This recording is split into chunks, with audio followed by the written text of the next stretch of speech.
Bonjour à tous et bienvenue dans ce nouveau tirage à 2 cartes. Aujourd'hui, nous allons prendre le tout dernier oracle de la collection Le Chemin. C'est l'oracle du chemin de soi, qui d'ailleurs arrive en Europe, donc sur le sol français, dès le 26 août, on va dire entre le 20 et fin août normalement.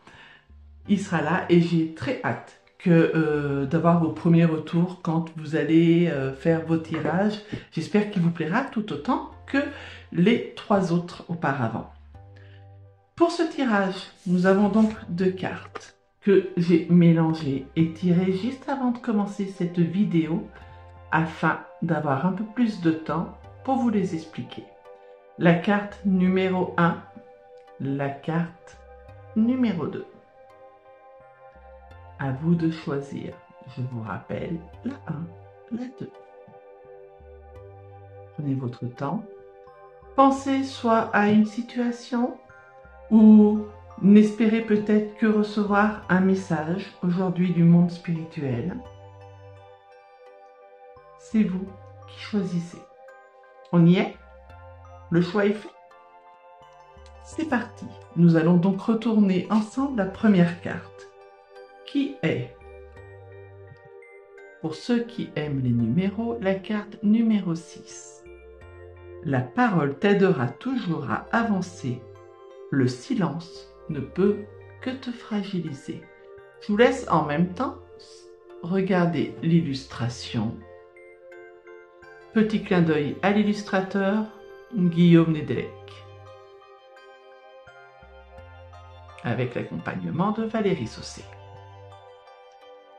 Que nous indique cette carte?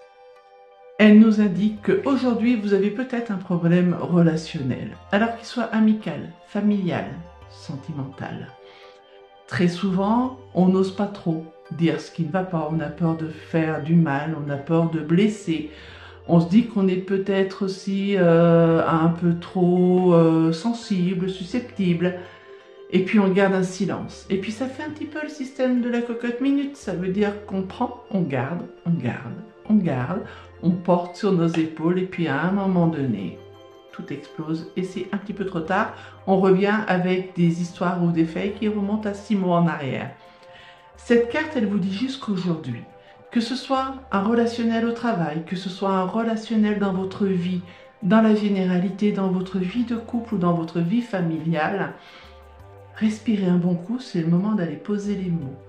Si vous posez vos mots dans vos tensions relationnelles, alors oui, ça ne va pas tout régler, c'est pas miraculeux, mais en tout cas, ça permet peut-être d'apaiser certaines réactions, certaines pensées que vous pouviez avoir sur telle ou telle personne.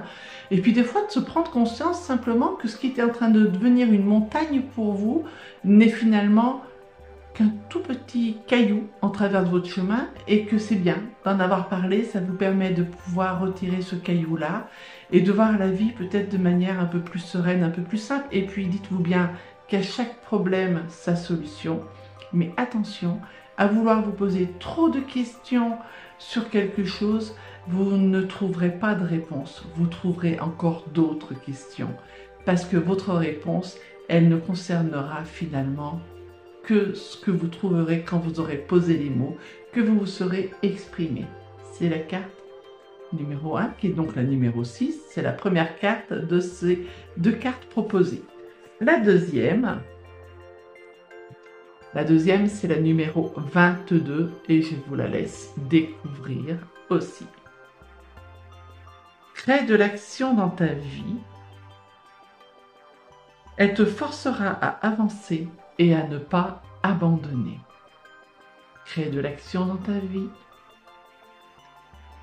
Elle te forcera à avancer et à ne pas abandonner. C'est la carte numéro 22. Il m'arrive très souvent dans les consultations que les gens se sentent seuls, se sentent complètement isolés, abandonnés, et en même temps, ils font plus grand-chose pour recréer du lien et du contact. C'est un petit peu ce que vous dit cette carte-là. Crée de l'action. C'est aussi dire, eh bien, si tu veux que quelque chose t'arrive, c'est peut-être à toi de commencer d'ouvrir une porte et d'aller chercher ce dont tu as envie. Et plus vous allez vous mettre en mouvement, et bien évidemment, plus les choses arriveront. Si vous restez en retrait, que vous ne faites rien, vous allez remarquer une chose, c'est certain, c'est qu'il n'y a rien qui se passe. Je dis aussi très souvent pour ceux qui cherchent l'amour, par exemple, que c'est dans les contes de fées que le prince charmant arrive avec son beau cheval blanc. Si vous sortez pas de chez vous, il aura peut-être un petit peu de difficulté à trouver votre adresse postale. Quoi qu'il en soit, aujourd'hui, il est important sur ces deux cartes, de vous exprimer, d'expliquer, de décrire ce que vous souhaitez, ce que vous vivez, ce que vous traversez avec une personne avec qui vous sentez que la relation est tendue. Et 2, pour ceux qui ont fait le choix de la deuxième carte, eh bien c'est le moment un petit peu d'ouvrir vos volets, vos fenêtres, de vous mettre un peu en lumière, de sortir, créer les choses, créer une envie, créer une action, et vous verrez que d'un seul coup, vous sentirez que votre vie est en mouvement, et quand vous la sentez en mouvement, il y a juste un air de jeunesse qui revient pour ceux qui se sentent des fois un peu trop seuls, un peu trop vieux, un peu trop silencieux, un peu trop tout ce qu'ils ont décidé et décrété d'être. La vie vous appartient, votre vie vous appartient. Faites-en un tableau lumineux, ouvrez les rideaux, mettez de la lumière. En attendant, moi je vous dis à très vite, à très bientôt. En attendant, prenez soin de vous.